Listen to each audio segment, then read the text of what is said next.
All right, this is section 8-2, special right triangles.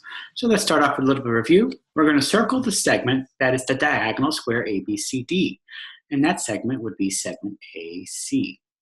Underline the correct word to complete the sentence. A diagonal is a line segment that joins two vertices of a polygon. All right, so complement. Okay, another word for complement is complementary. The math usage, when the measures of two angles have a sum of 90, each angle is the complement of one another.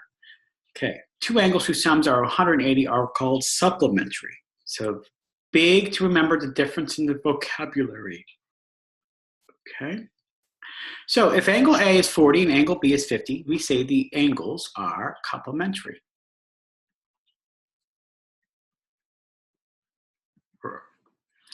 All right, if I know angle A is 30, measure of angle B is 60, B is the complement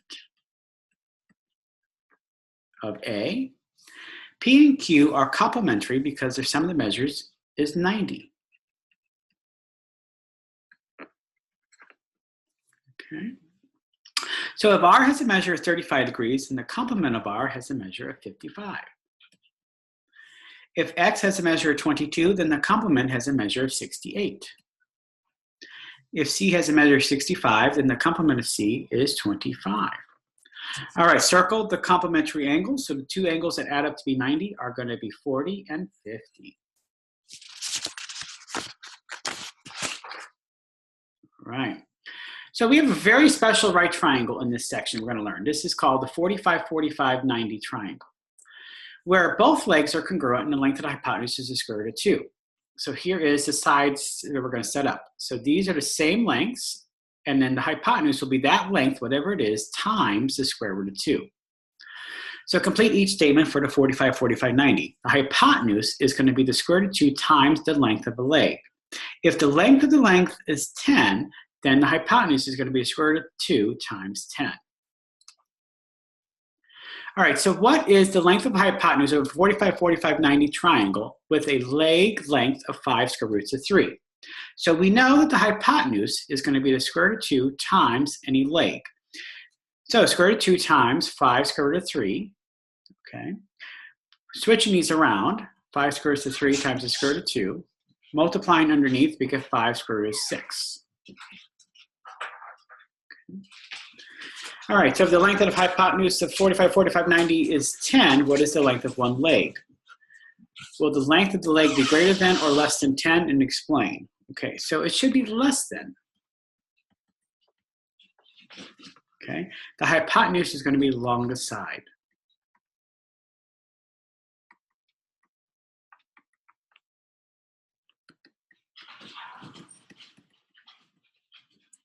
All right, so let's plug this stuff in. We know the hypotenuse is the square root of 2 times any leg.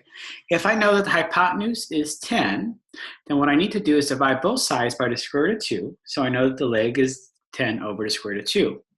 Now, I need to multiply the top and bottom by the square root of 2 over square root of 2 because I need to rationalize the denominator. This process is called rationalizing the denominator. Okay, multiplying across, you have 10 square roots of 2 over 2. Simplifying, you have 5 square roots of 2. So that is the length of a leg of this triangle.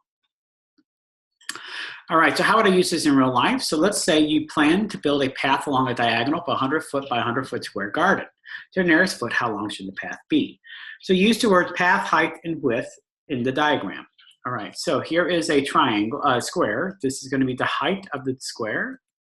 This is going to be the width, and this will be the path, okay? Now we're going to write L's and H's. So the path is going to be my hypotenuse, the height is in leg, and the width is a leg.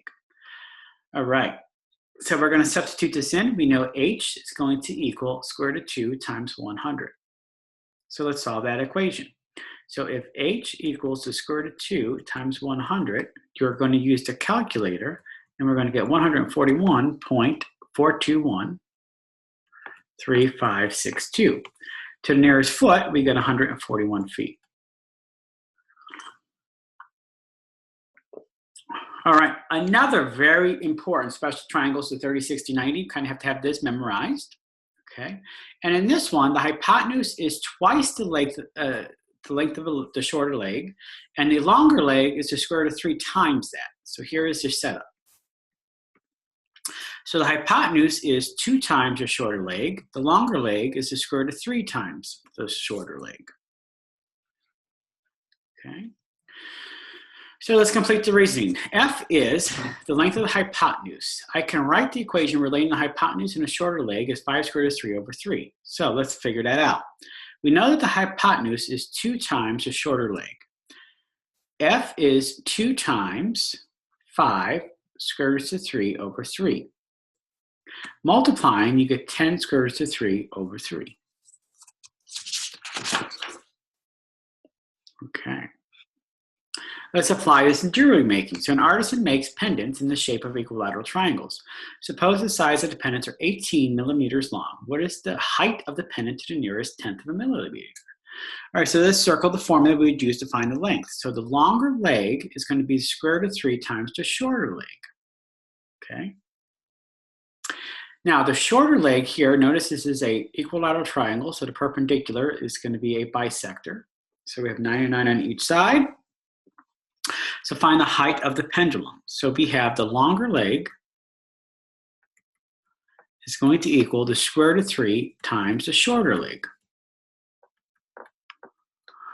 which is going to equal the square root of 3 times 9, which is going to be approximately equal to 15.58845727. And to the nearest millimeter, we're going to get about 15.6, to the nearest tenth of a millimeter. All right. So a test question asks you to find the side lengths of a 45, 45, 90 triangle. You know that the length of one leg is 6, but you forgot the special formula for the 45, 45, 90. Explain how you can still determine the other side lengths. All right, underline the word to complete the sentence. In a 45, 45, 90, the lengths of the legs are the same. So use the Pythagorean theorem to find it. So we know that the longest side, c squared, is going to equal 6 squared plus 6 squared. So c squared equals 36 plus 36. So c squared equals 72. So c equals the square root of 72, which simplifies to 6 root 2. So the length of the other side is 6, and the hypotenuse is 6 square roots of 2. And that's the end of this section.